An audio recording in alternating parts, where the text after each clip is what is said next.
Episode number 19. Chapter 3. In the courtroom, the student, the offices. Every day over the following week, Kay expected another summons to arrive. He could not believe that his rejection of more hearings had been taken literally, and when the expected summons really had not come by Saturday evening, he took it to mean that he was expected, without being told, to appear at the same place at the same time. So on Sunday, he set out, once more in the same direction, going without hesitation up the steps, and through the corridors. Some of the people remembered him and greeted him from the doorways, but he no longer needed to ask anyone the way, and soon arrived at the right door. It was opened as soon as he knocked and, paying no attention to the woman he had seen last time, who was standing at the doorway, he was about to go straight into the adjoining room when she said to him, "There's no session today." "What do you mean, no session?" he asked, unable to believe it. But the woman persuaded him by opening the door to the next room. It was indeed empty, and looked even more dismal empty than it had the previous Sunday. On the podium stood the table exactly as it had been before, with a few books laying on it. "Can I have a look at those books?" asked Kay, not because he was especially curious, but so that he would not have come for nothing. "No," said the woman as she reclosed the door. "That's not allowed. Those books belong to the examining judge." "I see," said Kay, and nodded. "Those books must be law books, and that's how this court does things, not only to try people who are innocent, but even to try them without letting them know what's going on." "I expect you're right," said the woman, who had not understood exactly what he meant. "I'd better go away again, then," said Kay. "Should I give a message to the examining judge?" asked the woman. "Do you know him, then?" asked Kay. "Of course I know him," said the woman. "My husband is the court usher." It was only now that Kay noticed that the room, which before had held nothing but a washtub, had been fitted out as a living room. The woman saw how surprised he was, and said, "Yes, we're allowed to live here as we like, only we have to clear the room out when the court's in session. There's lots of disadvantages to my husband's job." "It's not so much the room that surprises me," said Kay, looking at her crossly. "It's your being married that shocks me." "Are you thinking about what happened last time the court was in session, when I disturbed what you were saying?" asked the woman. "Of course," said Kay. "It's in the past now, and I've nearly forgotten about it, but at the time it made me furious. And now you tell me yourself that you are a married woman. It wasn't a disadvantage for you to have your speech interrupted. The way they talked about you after you'd gone was really bad." "That could well be," said Kay, turning away, "but it does not excuse you." "There's no one I know who'd hold it against me," said the woman. "Him, who put his arms around me, he's been chasing after me for a long time. I might not be very attractive for most people, but I am for him. I've got no protection from him, even my husband has had to get used to it. If he wants to keep his job, he's got to put up with it, as that man's a student, and he'll almost certainly be very powerful later on. He's always after me, he'd only just left when you arrived." "That fits in with everything else," said Kay. "I'm not surprised." "Do you want to make things a bit better here?" the woman asked slowly, watching him as if she were saying something that could be as dangerous for Kay as for herself. "That's what I thought when I heard you speak. I really liked what you said. Mind you, I only heard part of it. I missed the beginning of it, and at the end I was lying on the floor with the student. It's so horrible here," she said after a pause, and took hold of Kay's hand. "Do you believe you really will be able to make things better?" Kay smiled, and twisted his hand around a little in her soft hands. "It's really not my job to make things better here, as you put it," he said. "And, if you said that to the examining judge, he would laugh at you, or punish you for it. I really would not have become involved in this matter, if I could have helped it, and I would have lost no sleep worrying about how this court needs to be made better. But because I'm told that I have been arrested, and I am under arrest, it forces me to take some action, and to do so for my own sake." However, if I can be of some service to you in the process, I will, of course, be glad to do so. And I will be glad to do so not only for the sake of charity, but also because you can be of some help to me.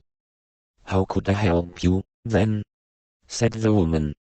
You could, for example, show me the books on the table there. Yes, certainly, the woman cried, and pulled Kay along behind her as she rushed to them. The books were old and well, the cover of one of them had nearly broken through in its middle, and it was held together with a few threads.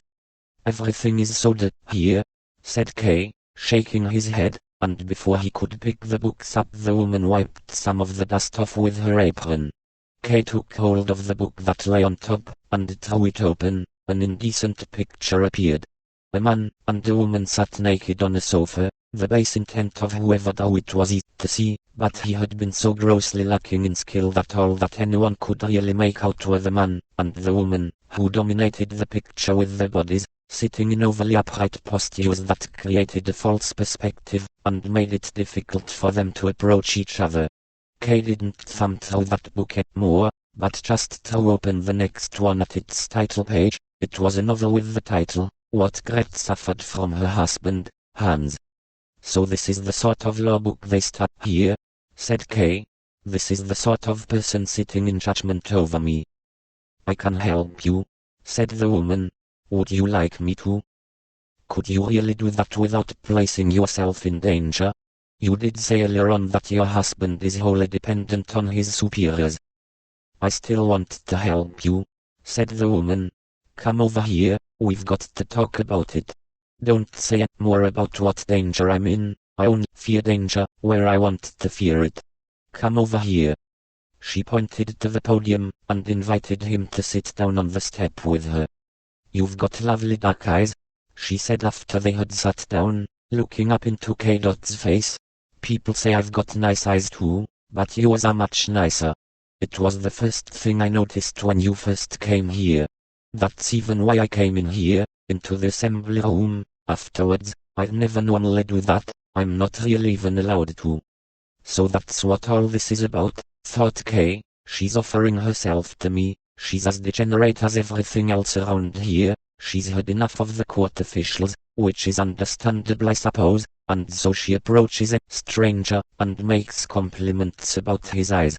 With that, Kay stood up in silence as if he had spoken his thoughts out loud, and thus explained his action to the woman. I don't think you can be of assistance to me, he said. Of real assistance you would need to be in contact with high officials. But I'm sure you only know the lower employees, and there are crowds of them milling about here. I'm sure you're very familiar with them, and could achieve a great deal through them. I've no doubt of that, but the most that could be done through them would have no bearing at all on the final outcome of the trial. You, on the other hand, would lose some of your friends as a result, and I have no wish of that. Carry on with these people in the same way as you have been, as it does seem to me something you cannot do without. I have no regrets in saying this as, in return for your compliment to me, I also find you rather attractive, especially when you look at me as sadly as you are now, although you really have no reason to do so. You belong to the people I have to combat, and you're very comfortable among them. You're even in love with the student, or if you don't love him you do at least prefer him to your husband.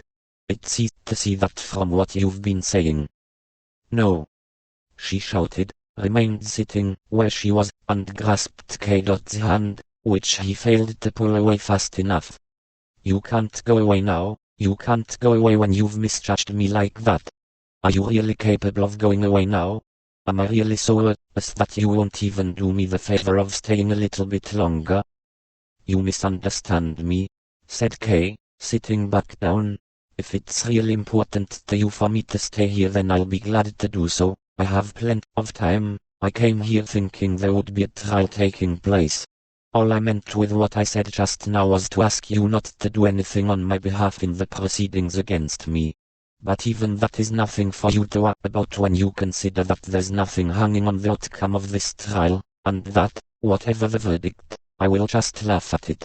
And that's even presupposing it ever even reaches a conclusion, which I very much doubt. I think it's much more likely that the court officials will be too lazy, too forgetful, or even too fearful ever to continue with these proceedings, and that they will soon be abandoned, if they haven't been abandoned already.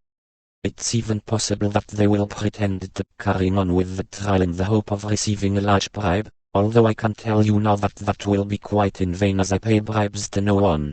Perhaps one favor you could do me would be to tell the examining judge, or anyone else, who likes to spread important news, that I will never be induced to pay a sort of bribe through a stratagem of theirs, and I'm sure they have many stratagems at their disposal. There is no prospect of that. You can tell them that quite openly. And what's more, I expect they have already noticed themselves, or even, if they haven't, this affair is really not so important to me as they think. Those gentlemen would only save some work for themselves, or at least some unpleasantness for me, which, however, I am glad to endure, if I know that each piece of unpleasantness for me is a blow against them. And I will make quite sure it is a blow against them. Do you actually know the judge? Course I do, said the woman. He was the first one I thought of when I offered to help you. I didn't know he's only a minor official, but if you say so it must be true. Mind you, I still think the report he gives to his superiors must have some influence. And he writes so many reports. You say these officials are lazy, but they're certainly not all lazy. Especially this examining judge, he writes ever such a lot.